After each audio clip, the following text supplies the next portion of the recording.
추측해보건대 에스겔은 바벨론으로 끌려온 사람들에게 정신적 지주 역할을 했을 것 같습니다. 제사장이라고 하는 그의 신분도 그러하고요. 특별히 그가 성령의 충만함을 입어 하나님의 음성, 계시를 들었고 그 계시를 주변 사람들한테 말했을 테니 그 이야기에 대하여 궁금해하는 사람들이 많지 않았을까요? 1장은 에스겔이 포로된 지 5년차 때 받았던 계시를 8장부터는 그가 포로된 지 6년차 때 보았던 계시의 내용들이 기록되어 있습니다. 다시 시간이 흘렀습니다.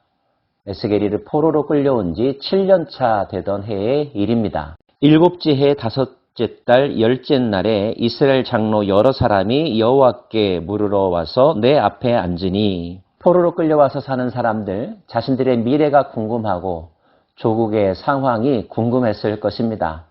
그래서 전문가를 찾았겠죠. 마치 요즘 시사 프로그램을 보면 사회자는 많은 사람들이 궁금해하는 질문들을 전문가들에게 하지 않습니까? 장로들이 에스겔에게 와서 하나님의 뜻을 구하는 질문을 했다는 뜻입니다. 그런데 그런 질문에 대하여 하나님은 이렇게 답변하십니다. 너희가 내게 물으려고 왔느냐? 내가 나의 목숨을 걸고 맹세하거니와 너희가 내게 묻기를 내가 용납하지 아니하리라 주 여호와의 말씀이니라. 왜 하나님은 더 이상 묻지 말라고 말씀하셨을까요? 그 깊은 뜻을 알기는 어렵습니다. 다만 한 가지, 질문만을 좋아하는 사람들이 있다는 것 나누고 싶습니다. 호기심에서죠. 사실 질문하는 목적은 듣기 위해서인데 듣고 순종하려고 하는 마음가짐은 없으면서 단지 호기심 차원에서 이것저것 물어보기만 한다면 그런 질문에 굳이 답할 이유가 있을까요? 하나님은 에스겔에게 내가 그들을 판단하겠느냐 심판하겠느냐 물으시면서 에스겔로 하여금 이스라엘의 이제까지의 역사를 쭉 훑어 이야기하게 하십니다. 그 이야기는 그들이 이집트에 있을 때 하나님의 선택을 받아 출애굽하는 것에서부터 시작합니다. 젖과 꿀이 흐르는 땅을 들어가게 해주겠노라고 약속하셨죠. 그리고 그들을 건져내어 주셨습니다. 그들이 더 이상 이집트의 우상들을 섬겨서는 안 된다는 말씀과 함께요. 그럼에도 불구하고 그들이 오랫동안 젖어 있었던 우상의 문화로부터 완전히 벗어나진 못했습니다. 틈만 나면 옛날을 생각했고 현재의 불편함에 대해서 불평했죠. 그리고 과거로 돌아가려고 하는 모습까지 보여주었습니다.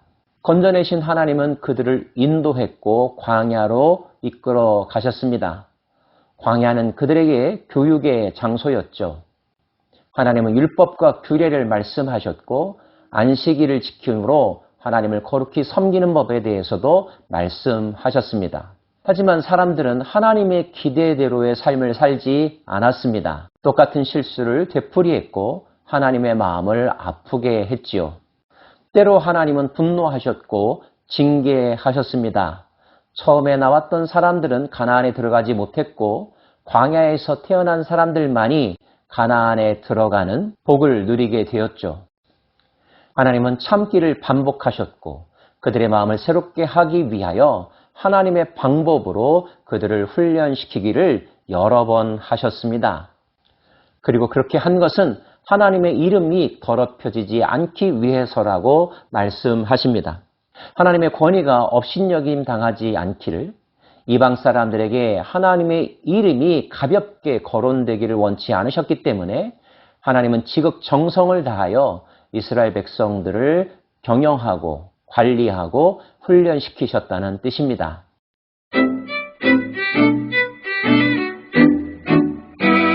하나님은 그들이 가나안 땅에 들어가서는 오직 그들의 구원자 여호와 하나님만을 섬기며 살기를 원하셨고 강조하셨습니다. 모세의 신명기를 보면 하나님이 무엇을 원하시는지 자세하게 드러나 있지 않습니까? 하지만 안타깝게도 그들은 가나안 땅에서 역시 하나님의 마음을 아프게 했고 실망시켜 드렸습니다. 하나님은 급기야 그들을 인도했던 땅 그 가나안 땅에서 흩어내기로 하셨습니다. 그들이 높은 산과 모든 무성한 나무를 보고 거기에서 제사를 드리고 분노케 하는 제물을 올리며 거기서 또 분향하고 전제물을 부어 드렸기 때문이고요.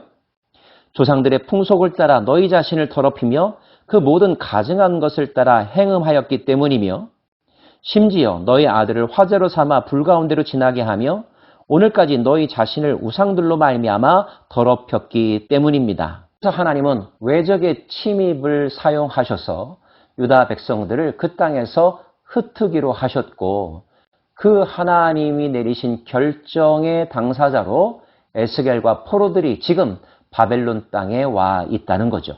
그리고 이미 반복하여 보여주신 것처럼 유다는 결국 망하게 될 것이고 유다의 마지막 왕 또한 비참하게 죽임당할 것이라는 것을 이미 예고해 주신 바 있습니다.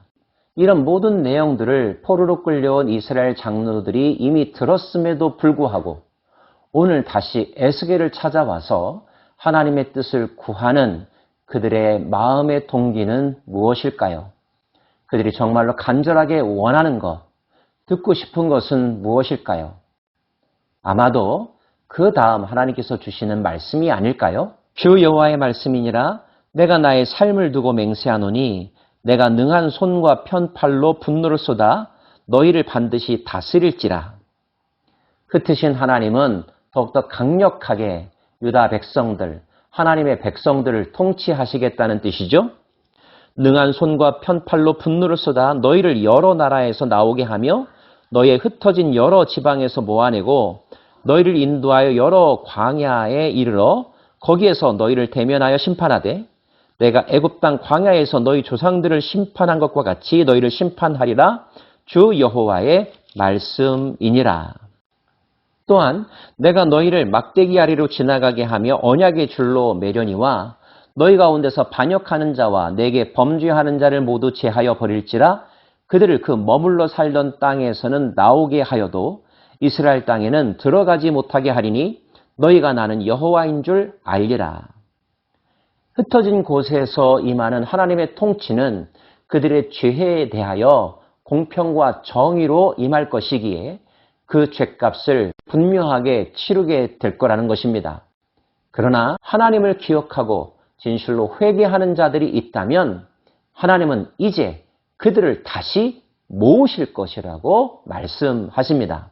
이스라엘 온 족속이 그 땅에 있어서 내 거룩한 산, 곧 이스라엘의 높은 산에서 다 나를 섬기리니 거기서 내가 그들을 기쁘게 받을지라.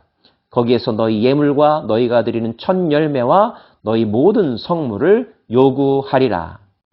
내가 너희를 인도하여 여러 나라 가운데서 나오게 하고 너희가 흩어진 여러 민족 가운데서 모아낼 때에 내가 너희를 향기로 받고 내가 또 너희로 말미암아 내 거룩함을 여러 나라의 목전에서 나타낼 것이며 내가 내 손을 들어 너희 조상들에게 주기로 맹세한 땅, 곧 이스라엘 땅으로 너희를 인도하여 드릴 때에 너희는 내가 여호와인 줄 알고 거기에서 너희의 길과 스스로 더럽힌 모든 행위를 기억하고 이미 행한 모든 악으로 말미암아 스스로 미워하리라.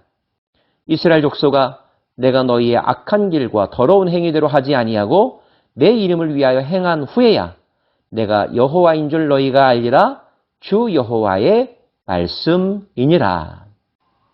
요약하면 너희가 흩어진 그곳에서 회개하고 하나님을 만나는 지성소의 영성을 회복한다면 나는 너희와 함께 할 것이며 궁극적으로 너희를 다시 하나님의 거룩한 땅 예루살렘으로 돌아오게 할 것이라는 것입니다.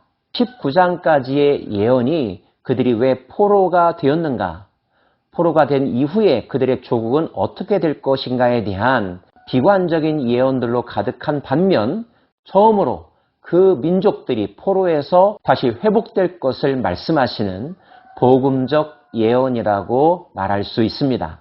다만 이 복음의 성취는 단지 시간이 지난다고 해서 이루어지는 것이 아니라 그들이 흩어진 그 땅에서 하나님의 심판 가운데 정결하게 되고 하나님을 향한 영성이 회복된다면 그러한 자들에게 주어질 은혜의 선물이라는 것입니다.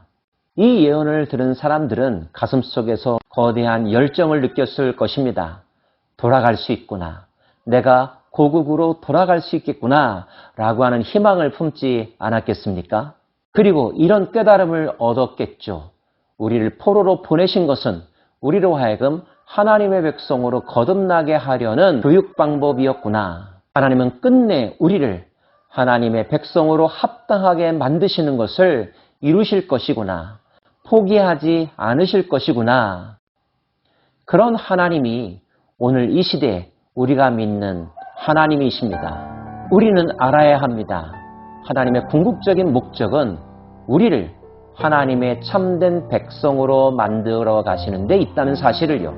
인간의 불순종으로 말미암아 우여곡절이 있고 시간이 지체되는 것 같은 느낌이 들기는 하지만 궁극적으로 하나님은 포기하지 아니하시고 반드시 그 일을 이루신다는 것, 하나님이 하신다는 것, 이 교훈을 오늘 우리의 마음속에 분명하게 새길 수 있기를 원합니다. 기도합시다.